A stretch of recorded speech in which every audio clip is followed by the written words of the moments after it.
All right, so we're going to look at compositions of trig functions now. And remember, the composition of a function we've worked with in polynomials look like some function of g of x, where a function is plugged into another function as opposed to just a simple variable. With a trig function, it looks a little bit different. Let's do a little bit of language first. So if, for example, the trig, and I'm saying this instead of having to say cosine, sine, tangent, and then say it also works for all the others, say the trig value of theta equals something, some value. So the trig of 30, or excuse me, the sine of 30 we know equals 1/2. Okay, so the trig of theta equals a implies and means that the arc trig of a, also written as trig inverse of a, equals theta. So I can either take the trig function of an angle to find some value, or if I know the value, I can take the arc trig function to get back to theta. So what does that look like when we're doing... Apparently Stanley's allergic to trigonometry. All right, I think he's well, I think he's over it. Let's go on.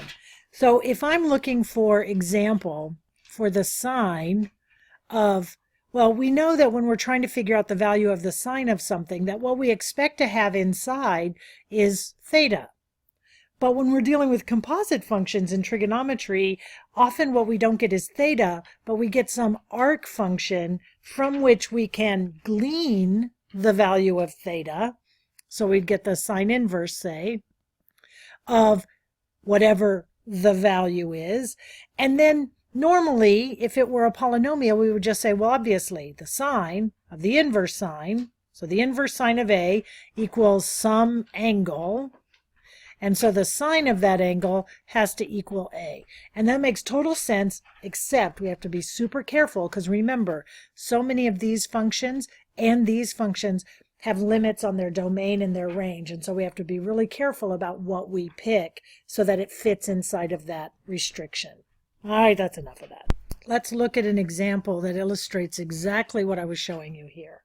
So we're looking for the sine, the value of the sine of the arc sine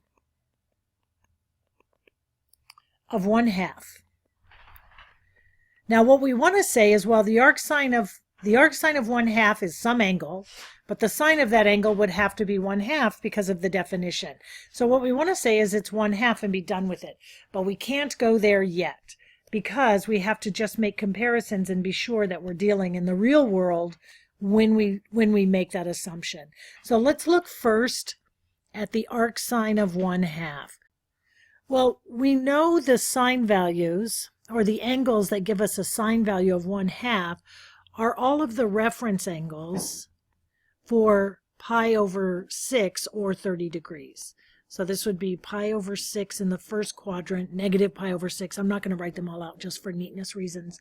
But 1/2 is positive, so using all students take calculus, we can say that either we're talking about this angle, actually pi over 6, or we're talking about this angle, 5 pi over 6. But which one could it be? We're talking about the arc sine of 1/2, remembering that when we built that, the arc sine of 1/2 looks like that. And we limited it to values of -1 to 1 on the domain, and the range was negative pi over 2 to pi over 2.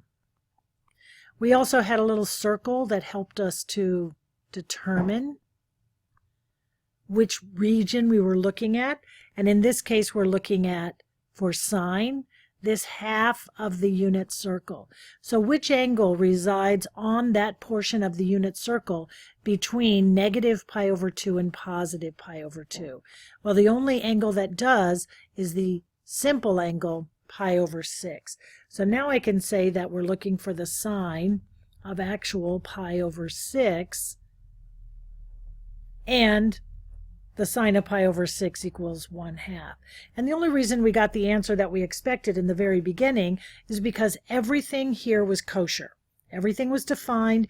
We were within our range and domain for the arc sine, and we were within our range and domain restrictions for the sine function. And so the answer really is 1/2. Let's look at one that might be a little bit less obvious, or one that doesn't give us an obvious answer. So this time we'll look at the cosine.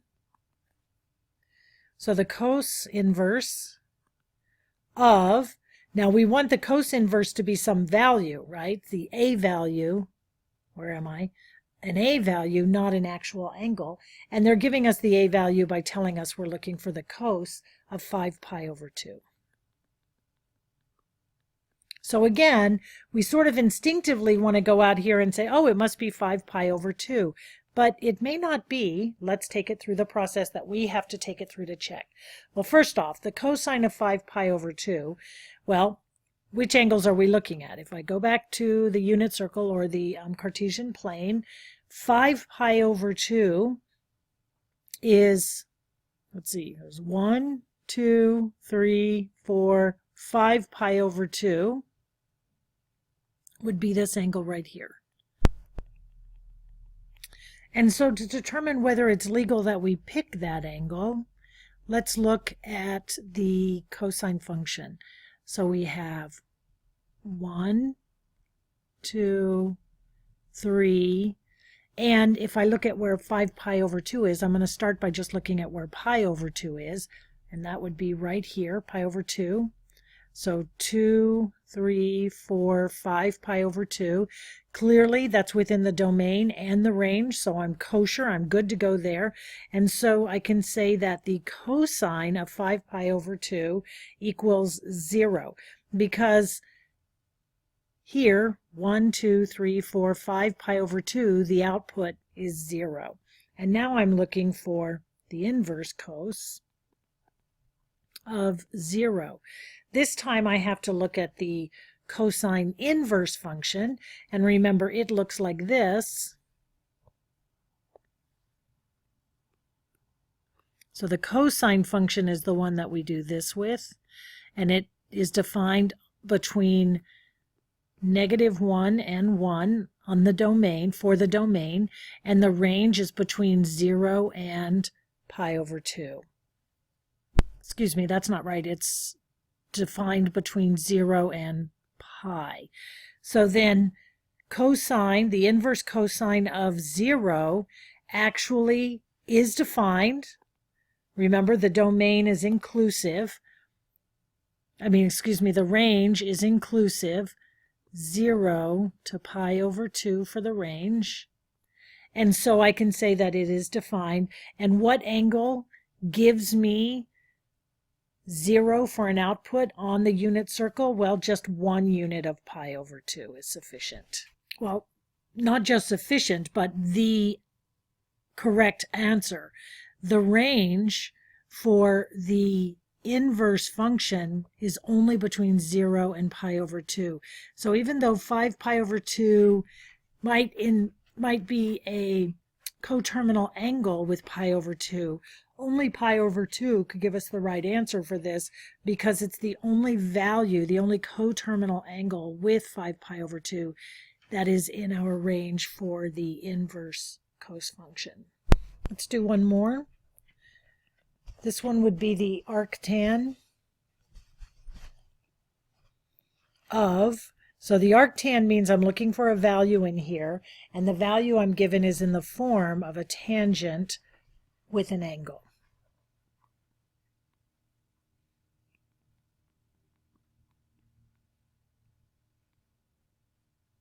All right, so first let's find out what this angle is. I can't figure out the arctan of a value until I figure out what the value of this angle is. So this is where I'm starting. And remember, with tangent, if I were to graph the tangent function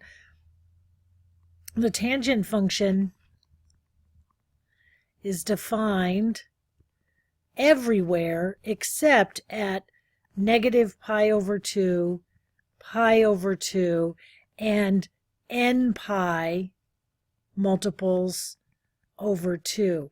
Since negative 5 pi over 2 would be a case where n equals negative 5,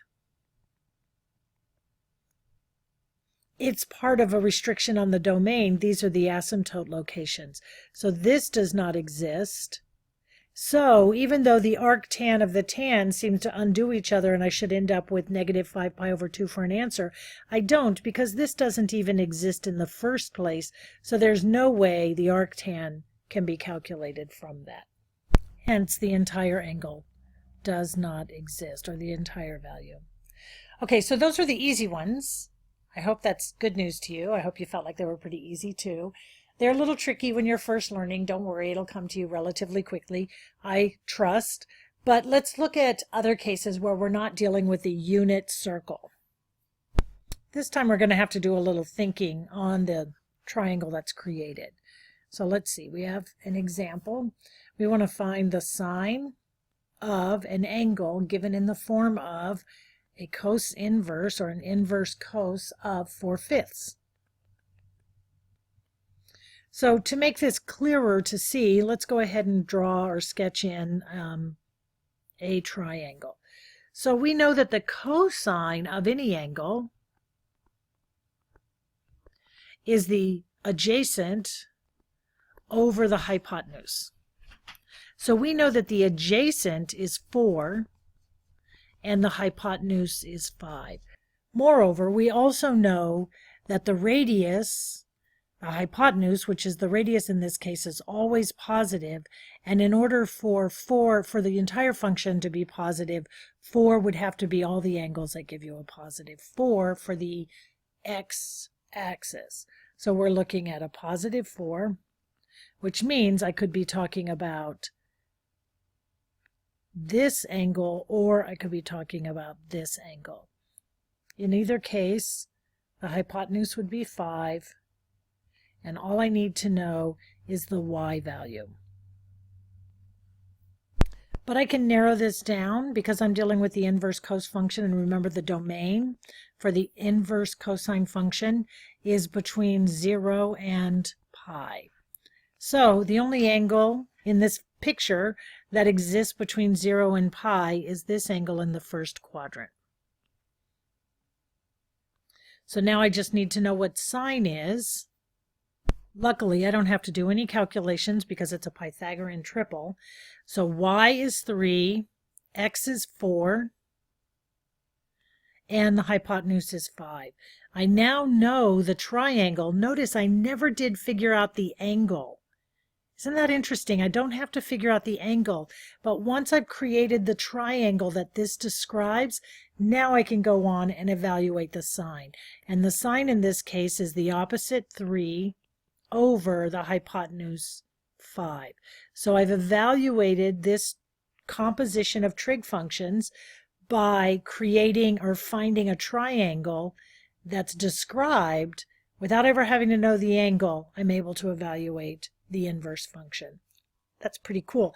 That's also a huge concept in calculus, so do everything you can to understand it as well as possible right now. All right, our last example, and admittedly, I may actually make you hate me just a little bit right now. It's okay, though, I can take it. I'll try to make it as painless as possible. We want to find the cotangent of the arc cosine of x. Yikes, what is that? We don't even have a value. We're looking for the cosine of x. All we have to go with is that the cosine, we're looking for the arc cosine of x, and all we have to go with is that the cosine of x is adjacent over hypotenuse. Well, we have to kind of break this down just a little bit. We're going to do a simple substitution called a U substitution. These are very important in calculus as well. We're just going to say that this is the angle U. So cotan of the arc cosine, in order to evaluate the cotan, we know that we want to have an angle here. So the arc cosine of x must represent some angle. It must be the arc cosine of x would give me that angle. So what we're saying is that u equals the arc cosine of x.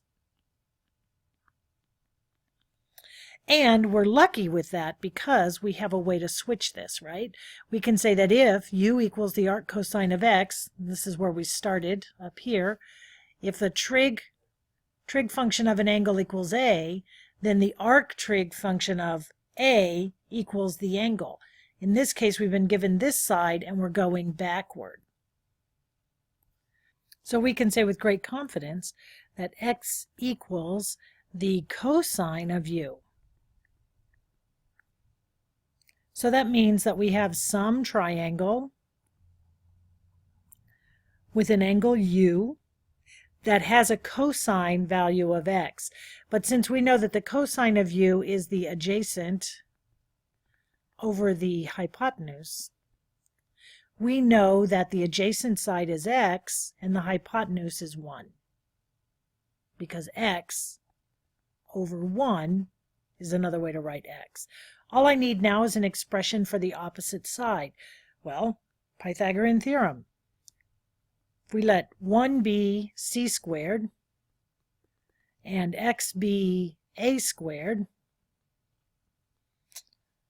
let me fix that, mixing all my variables. 1b c squared equals xb a squared plus b squared. Now we want to solve for the value of b. So b squared equals 1 minus x squared, square root of both sides. B equals the square root of 1 minus x squared. I could factor in here, but there's no reason to do it. I just know that an expression for this side length is the square root of 1 minus x squared. Now I have a triangle that has an angle. The angle it has is the one I need to find the cotangent. I don't have pretty numbers, but I definitely can write the expression. So the cotangent of x equals the cosine of x over the sine of x. Since the radius is 1, then I can say that the cosine of x just equals the adjacent, and the sine of x equals the opposite. And I have to rationalize the denominator, so I get x times the square root of 1 minus x squared all over 1 minus x squared. So the cotan of the arc cos of x equals this expression. All I need to do is find out what x is, and I can find out what the cotan of x is.